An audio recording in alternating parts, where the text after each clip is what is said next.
guys, how's your week going? Good! So I take my favourite stories from the week and put them in a video. Pewdiepie has had support to keep him at #1 on YouTube from the most unlikely of sources. The UK's far-right political group, Ukip. Ukip supporting a foreigner. What the fuck is going on? Now, in the tweet they made, they said, "Are you doing your part? Help protect freedom of speech on the internet, la-di-da-di-da." They're talking about Article 13. If you haven't signed the petition against Article 13, the link is in the description. Article 13 is made by the European Parliament.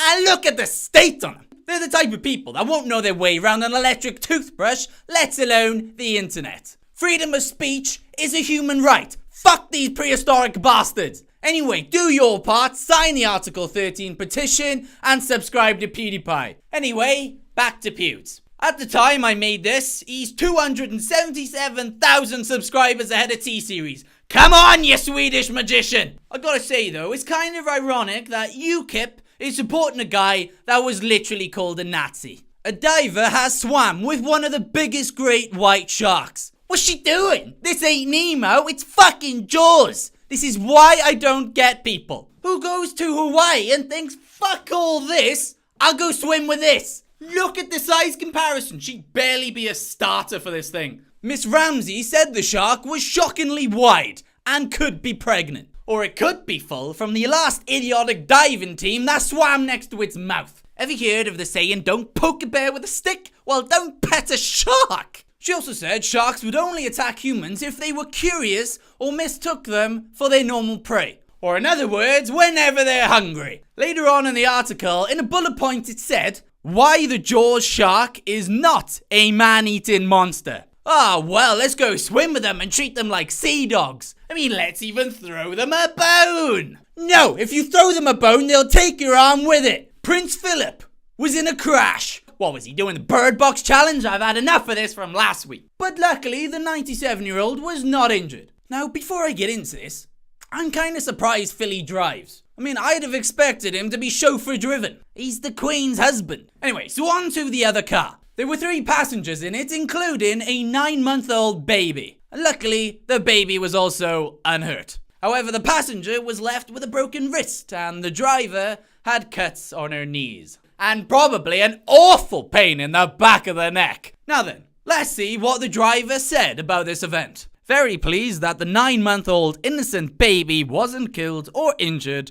by the 97-year-old selfish cunt. What more should you expect from the sophisticated and well-spoken British public? Like, guys, it's an accident. Shit happens. Get over it. The person who crashed says they've received no word from the palace, not even an apology. Who the fuck gets an apology after a crash? I was in a crash where a girl went through a red light. I didn't get an apology. No one ever does. Get a grip. My favourite part is that the day after, Prince Philip was given a new car and he was seen driving without a seatbelt. I mean, he's not exactly helping his case. God, when he got back from the crash, I wonder what the Queen said to him. Philip, I cannot believe you hit a pheasant. We are supposed to be protecting the wildlife. Oh no, I did not hit a pheasant. I hit a peasant.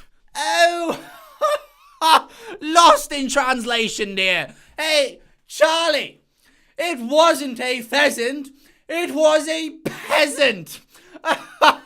Now that is amusing. A man had 15 beers pumped into his stomach to stop him from dying from alcohol poisoning. Now it doesn't seem right to give a guy who has alcohol poisoning another 15 cans. I'm no doctor, but it sounds like docs going off their script for this one. But surprisingly, it did save him. And here's why. So the 48-year-old Nguyenvana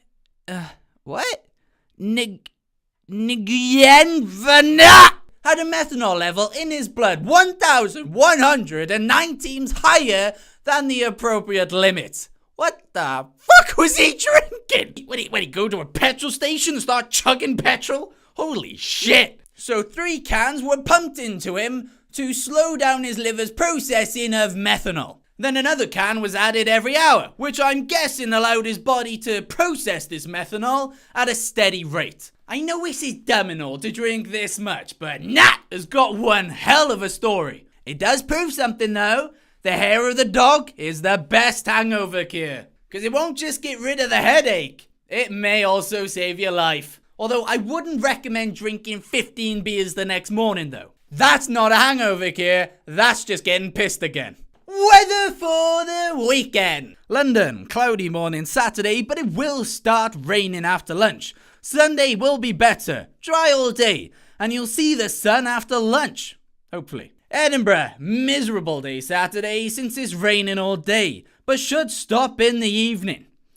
Sunday is a lot better and it should be sunny with a little cloud midday. Cardiff, we got a shit day Saturday, pissing it down. But Sunday should be sunny for a sunny Sunday. So, what have we learnt this week? Pewdiepie versus T-Series is now a political issue. If too much beer is killing you, just keep drinking. Prince Philip is currently racing down Oxford Street with a dark fruit, blasting out "Feed 'em to the lions." Oh my god, that would be amazing. And swimming with one of the ocean's deadliest predators has now been deemed safe. If you enjoyed this, please like and subscribe. And all the links to full articles are down in the description. This has been Brad News. Thank you for watching and bye!